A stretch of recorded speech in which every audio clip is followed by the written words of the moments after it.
नमस्ते दोस्तों, कैसे हैं आप सभी लोग और आपका स्वागत है हमारे इस चैनल में। तो दोस्तों आज हम बहुत इम्पोर्टेंट स्कीम है prime minister formalisation of micro food processing enterprises. तो दोस्तों आज हम इस स्कीम की बात करेंगे और इस स्कीम की हम दो पार्ट में हम बात करेंगे। ये पहला पार्ट है। पहले पार्ट में तो हम आपको इसमें बताएंगे कि आपको कौन कौन सी सब्सिडीज़ हैं, कौन कौन से बेनिफिट्स हैं और किस तरह का आपको इसके अंदर एडवांटेज दिया जाएगा। लेकिन जो सेकंड पार्ट है उसमें हम आपको बताएंगे कि किस तरह से आपको इसे अप्लाई करना है। तो दोस्तों आपको अगर कोई भी इश्यूज हो तो आप इसमें हमारे दिए कॉन्टैक्ट नंबर पर भी कॉल कर सकते हैं या कोशिश कीजिएगा आप मैसेज करें, तो क्या मैसेज से थोड़ा सा मैं रिप्लाई दे पाऊँ आपको, क्योंकि क्या होता है कि किसी वर्किंग में लगे हुए थे तो थोड़ा दिक्कत रहती है, इसलिए आप हमें मैसेज करिए, ज़्यादा अच्छा रहेगा। ओके दोस्तों, तो सबसे पहले हम बात करेंगे कि आज हम इस प्रोग्राम में कौन कौन से कंपोनेंट पे बात करेंगे। इसमें हम बात करेंगे कि इंडिविजुअल्स और ग्रुप ऑफ माइक्रो एंटरप्राइजेज हैं, उनके लिए क्या क्या सपोर्ट हम इस स्कीम के अंदर कवर करेंगे। हम इस स्कीम के थ्रू ये जानेंगे कि किस तरह से ब्रांडिंग और मार्केटिंग का आपको सपोर्ट दिया जाएगा। हम देखेंगे कि किस तरह से आपकी जो इंस्टीट्यूशन है उनको इंक्यूबेशन सेंटर्स के थ्रू सपोर्ट दिया जाएगा। यानी कि इंक्यूबेशन सेंटर्स क्या होते हैं, जहाँ पर जब कभी कोई नया स्टार्टअप काम करता है तो उसको इंक्यूबेशन सेंटर्स किया जाता है, यानी एक तरह से प्लेटफॉर्म है जहाँ पर स्टार्टअप्स को तैयार किया जाता है। और एक जो प्रोजेक्ट मैनेजमेंट का जो वर्क है उसका सेटिंग अप किस तरह से आपकी हेल्प की जाएगी। तो दोस्तों आपको पता होगा कि PMFME स्कीम है, उसको अंदर उसके अंदर वन प्रोडक्ट वन डिस्ट्रिक्ट वाली जो एक स्कीम है उसको साथ में एंगेज किया हुआ है। यानी कि PMFME जो फूड माइक्रो प्रोसेसिंग यूनिट्स हैं उनके लिए वन डिस्ट्रिक्ट वन प्रोडक्ट के आधार पर वर्किंग की जा रही है। अब दोस्तों मैं आपको एक चीज़ बता दूं कि अभी ये लिस्ट है वो रिवाइज हो रही है। यानी कि अभी तक तो क्या था कि सरकार ने फूड के बेसिस पे हर डिस्ट्रिक्ट को सेट किया हुआ था, यानी कि आपकी यह डिस्ट्रिक्ट है तो आपके लिए यह प्रोडक्ट दिया जाएगा, यानी आप इसके अंदर इस इंडस्ट्री लगाइए। लेकिन अब धीरे धीरे सरकार को जब ये महसूस हो रहा है कि वो प्रोडक्ट तो उस इंडस्ट्री उस डिस्ट्रिक्ट का है ही नहीं, तो अब सरकार क्या कर रही है, जो रियली में वहाँ का जो एक बहुत ही यूजफुल प्रोडक्ट है उसे क्रिएट करें। जैसे मैं एग्जांपल के तौर पे आपको बताता हूँ। एग्जांपल के तौर पे जयपुर में टमाटर के लिए उन्होंने इस one product one district product जो स्कीम है अपनी, इसके थ्रू उसे एनहांस करने यानी उसे डेवलप करने, उसे मार्केटिंग करने के लिए गवर्नमेंट डिफरेंट डिफरेंट स्कीम्स में बेनिफिट देगी, जो कि मैं भी आपको आगे बताऊंगा। लेकिन इसके अंदर आपको पता होगा कि कई डिस्ट्रिक्ट्स हैं जिनमें ज़बरदस्त, मतलब आप मान के चलिए कि उनका कोई अच्छा ऐसा प्रोडक्ट है ही नहीं है, उस तरह की वहाँ पे कोई डेवलपमेंट नहीं है, लेकिन फिर भी कई बार कुछ गलती से ऐसे प्रोडक्ट ऐड कर दिए। लेकिन तो अब इसमें सुधार करके क्या कर रही है सरकार, उन प्रोडक्ट्स को चेंज कर रही है। यानी उन प्रोडक्ट, जैसे एग्जांपल के तौर पे मैं बात करूँ कि सवाई माधोपुर है, वहाँ पे कोई फूड प्रोडक्ट दिया हुआ है, जबकि वो फूड प्रोडक्ट इतना प्रोड्यूस ही नहीं होता है। वहाँ पे क्या है, टूरिज्म है, क्योंकि वहाँ पर लोग टाइगर रिजर्व देखने आते हैं, तो वहाँ पर टूरिज्म को प्रमोट किया जाएगा। तो अब ऐसे करके धीरे धीरे सरकार भी, गवर्नमेंट भी इन चीज़ों को चेंज कर रही है। तो हम बात करते हैं इस स्कीम के अंदर वन डिस्ट्रिक्ट वन प्रोडक्ट के अंदर क्या है। This scheme adopt one district one product approach to reap the benefit in terms of procurement available commerce service marketing. यानी जो प्रोडक्ट आपकी डिस्ट्रिक्ट के अंदर डिसाइड किया हुआ है उसके साथ में उसकी marketing, available common service, procurement, जो भी रिलेटेड जो भी आपकी प्रोसेस है उसमें आपकी हेल्प की जाएगी और एक वैल्यू चेन का जो अलाइनमेंट है वो क्रिएट किया जाएगा। तो दोस्तों आगे चलते हैं। ये अभी तक जो लिस्ट है आप देख रहे होंगे, मैं एग्जांपल राजस्थान की ले रहा हूँ। अभी मैं आपको वेबसाइट भी बता दूंगा, अगर आप इंडिया के किसी भी स्टेट से हैं तो आप भी अपनी स्टेट की जो डिस्ट्रिक्ट्स हैं उनकी लिस्ट देख सकते हैं, वो मैं आपको बताऊंगा। दोस्तों ये एक एग्जांपल के तौर पे मैं ले रहा हूँ। तो इस तरह से राजस्थान में 33 डिस्ट्रिक्ट्स हैं, उनके आधार पर इसमें सारी लिस्ट मेंशन है। अब दोस्तों क्या क्या बेनिफिट इस स्कीम में है, और दोस्तों ये बेनिफिट पूरे ऑल ओवर इंडिया के हर ओडी ओपी स्कीम के लिए एप्लीकेशन जो एप्लीकेंट है उसको मिलेंगे। अगर आप इंडिविजुअल कैटेगरी से अप्लाई कर रहे हैं, यानी आप कोई प्रोप्राइटरी कंसर्न है, तो ऐसे केस में आपको जो कैपिटल इन्वेस्टमेंट है उसका 35% सब्सिडी मिलेगी। दोस्तों ये सब्सिडी किस फॉर्म में मिलेगी, ये सब्सिडी मिलेगी आपको एफडी के फॉर्म में। आप जानते होंगे, आपने एक स्कीम का नाम सुना होगा, PMEGP, prime minister employment generation programme. आपको पता होगा वहाँ पर भी 15%, 25%, 35% इस तरह की 3 स्लैब हैं। उसके अंदर भी आपको एक सब्सिडी दी जाती है। तो क्या करती है गवर्नमेंट, इसे 3 साल तक के लिए एफडी बना के आपके बैंक अकाउंट में साथ में रखती है, ताकि आप इसको तब तक क्लेम नहीं कर सकते जब तक कि वो 3 साल पूरा नहीं हुआ था। सेम इसी तरह से 35% की जो सब्सिडी दी जाएगी, यानी अप टू 10 लाख रुपीज़, तो आपको वो भी एफडी के फॉर्म में दी जाएगी। अच्छा, ग्रुप कैटेगरी है, उसके अंदर भी 35% की सब्सिडी है कैपिटल इन्वेस्टमेंट, यानी जो आप जो टर्म लोन लेंगे, यानी यहाँ पे वर्किंग कैपिटल की सब्सिडी नहीं है, ध्यान रखिएगा, वर्किंग कैपिटल की सब्सिडी नहीं है। अच्छा, एक बहुत अच्छी बात और है कि आप जो भी मशीन खरीदेंगे ना, चाहे वो लोन पे हो, चाहे उसमें आपका सेल्फ मार्जिन हो, जैसे मान के चलिए आपने कोई 50 लाख रुपए की मशीन खरीदी किसी फूड प्रोसेसिंग यूनिट को बनाने के लिए, तो उसके लिए आप ये देखिए कि अगर उसके अंदर आप खुद का सेल्फ कंट्रीब्यूशन भी कर रहे हैं, मान लीजिए आप 10 लाख अपना कंट्रीब्यूशन दे रहे हैं, 40 लाख का लोन लेते हैं, तो सब्सिडी पूरे 50 लाख पर दी जाएगी, ना कि लोन अमाउंट पर। जबकि अदर स्कीम जैसे पीएमईजीपी है, उसमें सिर्फ लोन अमाउंट का ही सब्सिडी थी। जबकि ग्रुप कैटेगरी की मैंने बताया कि कोई भी सीलिंग लिमिट नहीं है, यानी मैक्सिमम 35% आपको दी जाएगी। सीड कैपिटल एट ₹40,000 पर सेल्फ हेल्प ग्रुप मेंबर। अब दोस्तों ये क्या है, आपको पता होगा कई तरह की एनजीओज वर्क करती हैं जो सेल्फ हेल्प ग्रुप के अंदर होती हैं, जैसे कि मान लीजिए कोऑपरेटिव सोसाइटीज होती हैं, या किसी तरह की कोई जैसे मिल्क डेयरी कोऑपरेटिव सोसाइटी होती है, कई लोग करते हैं ना, तो उनके लिए 40,000 रुपये पर मेंबर तक की seed capital funding government subsidy provide कराई जाएगी। Common infrastructure at 35% project cost. दोस्तों मैं समझा देता हूँ ये क्या होता है। जैसे कि मान के चलिए कोई भी एक इंडस्ट्रियल एरिया है, ओके दोस्तों, मान लीजिए फूड प्रोसेसिंग का कोई एक हब है, कोई एरिया है, कोई मंडी है बड़ी। अब वहाँ पर क्या है, किसी तरह का कोई एक ऐसा इंफ्रास्ट्रक्चर लगाना चाहते हैं जिसका अवेलमेंट सभी वहाँ के जो सारे जितने भी मेंबर हैं वो उसका बेनिफिट ले सके। तो ऐसे केस में जब कॉमन इंफ्रास्ट्रक्चर, यानी मान लीजिए कोई ऐसी मशीन लगाई जो ग्रेडिंग, या मान लीजिए क्वांटिफाइंग या थ्रेडिंग या एनीथिंग एल्स, कोई भी मशीन हो सकती है जो फूड से रिलेटेड हो, उसके अंदर उस कॉमन जो एरिया का जो भी ऑर्गेनाइजेशन है या यूनियन है, उसे 35% की सब्सिडी मिलेगी। जो बेनिफिशरीज होंगे उनको ट्रेनिंग्स दी जाएंगी। ट्रेनिंग्स किस तरह की, जो ईडीपी ट्रेनिंग्स होती हैं वो दी जाएंगी। और मार्केटिंग करने के लिए जो मार्केटिंग के सारे एक्सपेंसेस होंगे उनके लिए भी आपको 50% की फंडिंग दी जाएगी। मार्केटिंग एक्सपेंसेस का एक डिटेल मैं आपको बता दूंगा, कोशिश करूंगा मैं, इसके लिए थर्ड वीडियो है, मैं इसको नोट भी कर लेता हूँ कि मैं मार्केटिंग का भी आपको एक डेफिनेशन दूंगा, अगर कोशिश हुआ तो मैं इस वीडियो में भी आपको बता सकता हूँ, यानी मार्केटिंग के अंदर कौन कौन से एक्सपेंसेस आपके कवर किए जाएंगे। ओके दोस्तों, आगे चलते हैं। अगला है support to individual micro enterprises, यानी कि जो सबसे पहले इंडिविजुअल की बात करते हैं, जो इसमें सबसे ज़्यादा 90% यूजर ही इंडिविजुअल होते हैं। उसके अंदर क्या है, उसके अंदर आपको बताया कि 35% ही आपको प्रोजेक्ट, यानी जो प्रोजेक्ट कॉस्ट होगा उसका आपको 35% तक की सब्सिडी दी जाएगी। मैं वापस से आपको पढ़ के बता देता हूँ। Individual micro food processing unit will be provided credit link, यानी CLCS के अंदर आपको पता होगा एक CLCSS करके सब्सिडी आती है, उसमें 35% तक की है।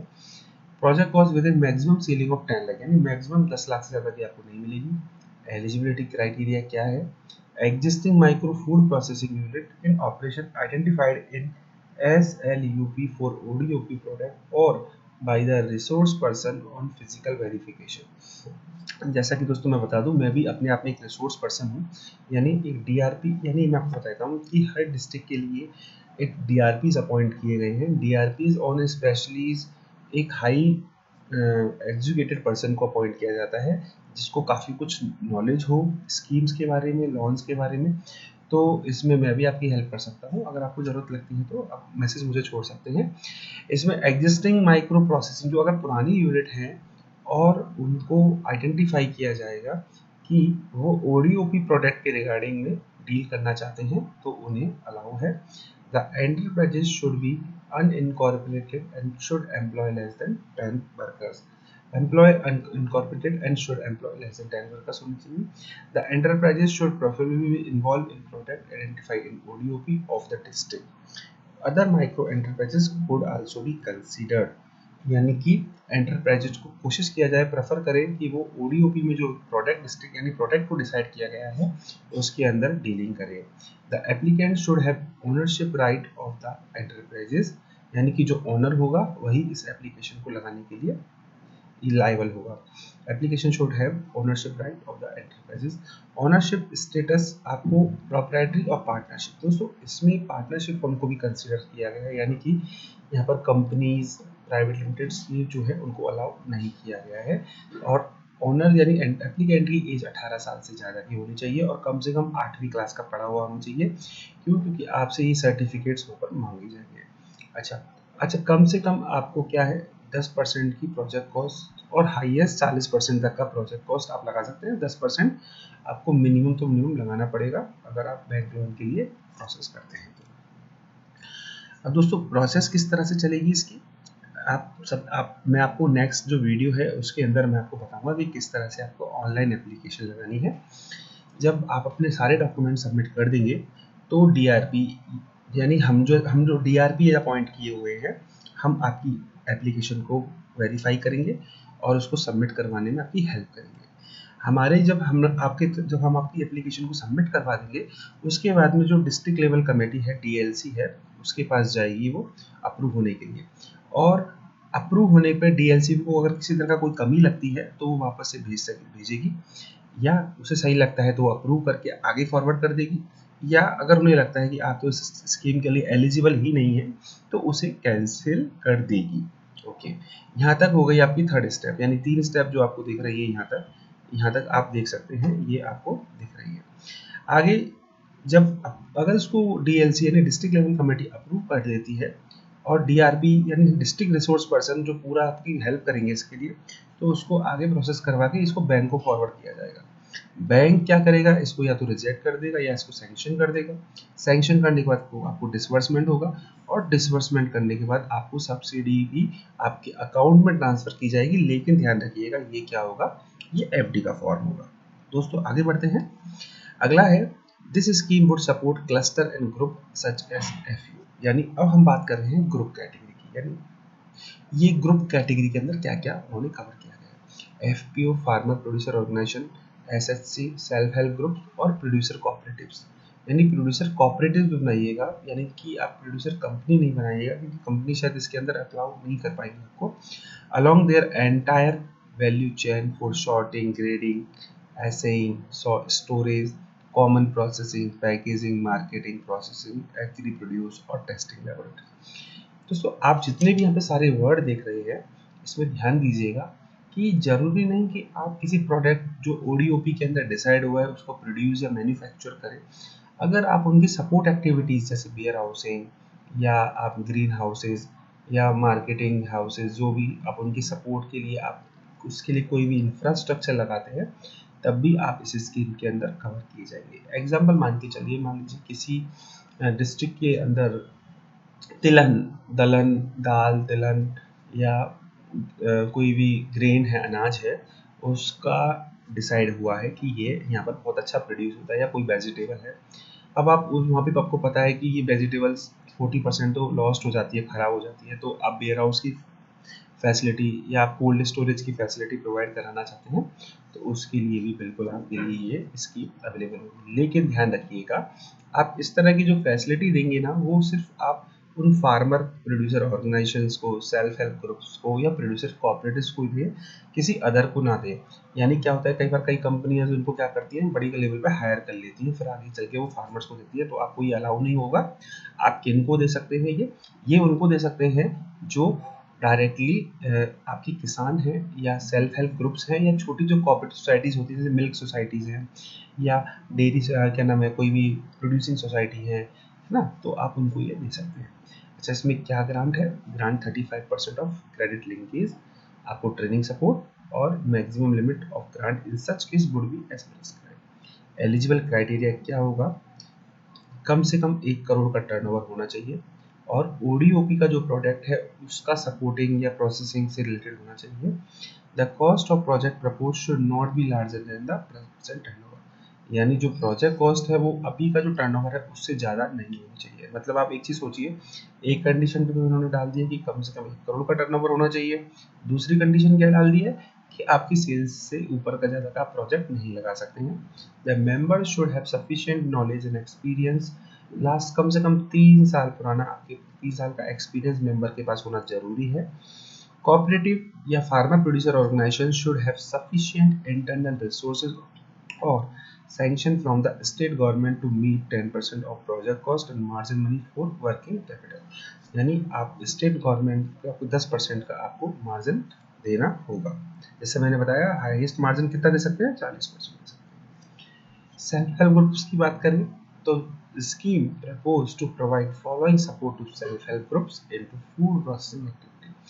दोस्तों अब बात करते हैं हम सेल्फ हेल्प ग्रुप में किस तरह का आपको सपोर्ट दिया जाएगा। अब बात करते हैं सबसे पहले सीड कैपिटल की। तो दोस्तों सीड कैपिटल में क्या है, 40,000 रुपये पर मेंबर सेल्फ हेल्प ग्रुप दिया जाएगा फॉर वर्किंग कैपिटल और छोटे स्मॉल टूल्स को खरीदने के लिए। साथ में इनको ट्रेनिंग्स भी प्रोवाइड कराई जाएंगी अगर वो लोग इंटरेस्टेड हैं। और यह किसके अंदर किया जाएगा, यह ओडीओपी स्कीम के अंदर में किया जाएगा।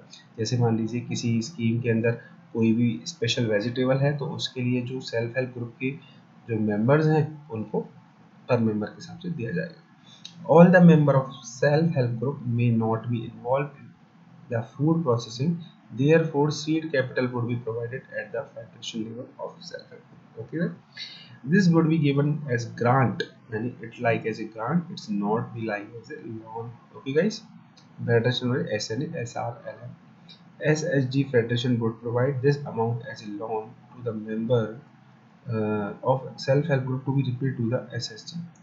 self help group जो federation would provide है this amount as loan to member self help to be repaid to the SSG।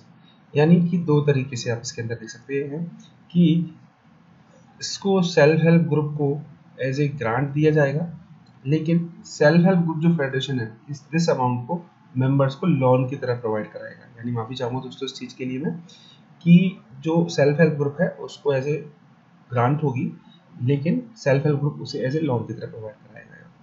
Support to individual self help group member as a single unit of food processing industry will be credit link 35% maximum amount 10 lakh. Okay guys, अगर इसी self help group के individual members को अगर provide कराई जाती है तो maximum 10 lakh तक का ही आप बेनिफिट क्लेम कर पाएंगे।